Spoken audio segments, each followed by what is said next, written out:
10-ноябрда Кыргызстанда коронавирустан дагы 3 бейтап кайтыш болду. Үчөө тең вакцина албагандар экенин коронавируска каршы республикалык ыкчам штаб кабарлады. Ушуну менен өлкөдө коронавирус жуктуруп кайтыш болгондордун расмий саны 2694кө жетти. Акыркы бир суткада 46 киши инфекцияны жугузуп алганы аныкталды. Оору жуктургандардын көбү Бишкек шаары менен Ысык көл облусунда, Ош шаарында, Талас, Баткен жана Жалал Абад облустарында ооруну жуктуруп алгандар катталган эмес. Бишкек 28, Чүй облусунда 2, Ош облусунда 1, Нарын облусунда 5, Ысык көл облусунда 10 адам жуктуруп алган. Былтыркы жылдын март айынан бери Кыргызстанда коронавирус жуктуруп алгандардын жалпы саны 181.982 адамга жетти.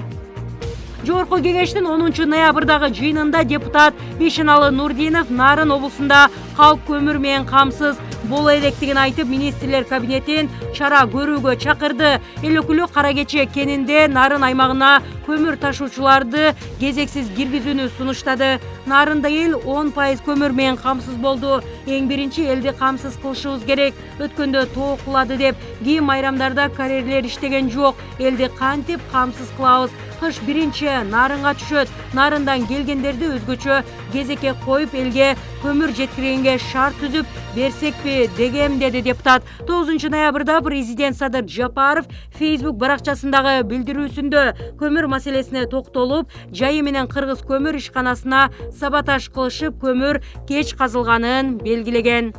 Жогорку кеңештин депутаттыгына Азаттык саясий партиясынын талапкери Мунарбек Сайпидинов шайлоого катышуудан баш тартты. Борбордук шайлоо комиссиясы Сайпидиновдун арызын 9-ноябрда карап, тизмеден чыгаруу тууралуу чечим кабыл алды. Кара Суу районундагы Сабай айыл өкмөтүнүн ошол кездеги башчысы Мунарбек Сайпидиновду улуттук коопсуздук боюнча мамлекеттик комитети жазык кодексинин 320-беренеси менен сотко чейинки башталган териштирүү ишинин алкагында 11-январда кармаган. УКМКнын маалыматында Сабай айылындагы орто мектептин спорт залынын курулушунун суммасы 1 миллион сомдон ашуун акчага ашыра бааланганы жана Сайпидинов башка жооптуу жетекчилер менен кошо спорт залды сапатсыз бүтүрүлгөнүнө карабай кабыл алганы кабарланган. Ош шаардык соту 13-январда Мунарбек Сайпидиновдун бөгөт чарасын карап, аны туруктуу жашаган жери бар экенин, мамлекетке келтирилген 1 миллион 33.700 сомдук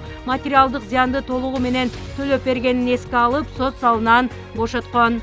Жогорку кеңештин депутаты Аккулуу Бердиев Ош мамлекеттик университетинин ректору Кудайберди Кожобековду бошотулган кызмат ордуна кайра алып келүү керек деген пикирин айтып, министрлер кабинетинин төрагасына кайрылды. Эл өкүлү ректор студенттердин баарын көзөмөлдөй албайт деген пикирин билдирип, аны кызматтан алуу адилетсиз деп эсептейт. Кече саясатка аралаштырып 10 студент партиянын үгүт жыйынына катышты деп Ошмунун ректору Кудайберди Кожобековду иштен алып койду. Эми ал бардык студентти көзөмөлдөй албайт. Ошондуктан муну калыс карап кайра ордуна коюп коюш керек да. Ал көптөн бери жакшы иштеп келе жаткан жаш кадр, өсүш керек, деди Бердиев. Белгилей кетсек, 9-ноябрда Ошмунун студенттери шайлоого аттанган партиялардын биринин үгүт иштерине катышкан деп ректор Кудайберди Кожобеков, педагогика факультетинин деканы Муратбаев жана ошол эле факультеттин 3 окутуучусу кызматтан алынган. Аны менен катар билим берүү жана илим министри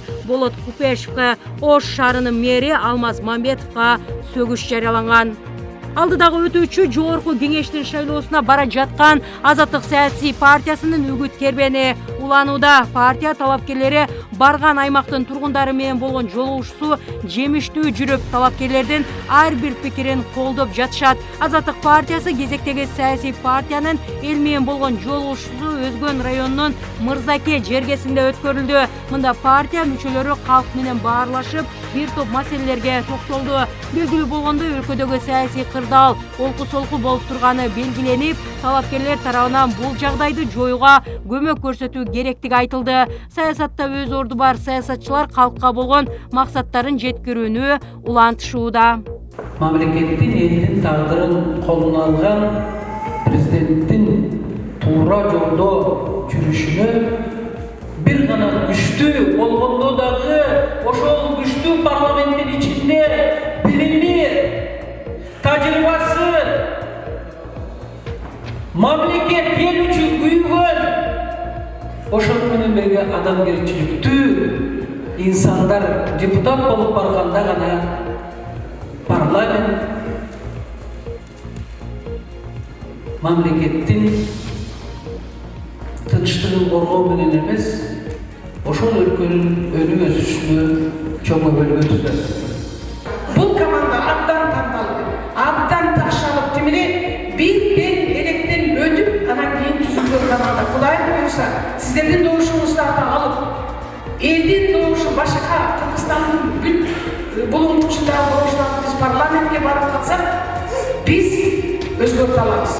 Кыргызстан бюджеттин тартыштыгына байланыштуу эл аралык түрк академиясына мүчөлүк акынын төлөмүн 10 эсе кыскартты. Аталган келишимде ратификациялоо боюнча мыйзам долбоорун Жогорку кеңеш 3 окууда жактырды. Жыйында билим берүү жана илим министринин орун басары Надира Жусупбекова баяндама жасап, Кыргызстан буга чейин академиянын жылдык бюджетинин 5%-ын төлөп келсе, эми ал 0,5%-га түшүрүлөрүн айтты. Буга мүчө мамлекеттердин баары макулдук берген. Пандемиядан улам республикалык бюджеттин тартыштыгы жаралганда ушундай кадамга барганбыз. Бул макулдашуу 2020 жылдын 28 ноябрында Стамбул шаарында кол коюлган. Анда Кыргызстандын милдеттүү төгө турган акчасы 0,5% өлчөмүндө белгиленген, деди Жусупбекова. Белгилей кетсек, эл аралык түрк академиясы жалпы түрк тилдүү элдердин руханий мурастарын, баалуулуктарын, көркөм дөөлөттөрүн изилдөө жана жайылтуу багытында иш алып барат.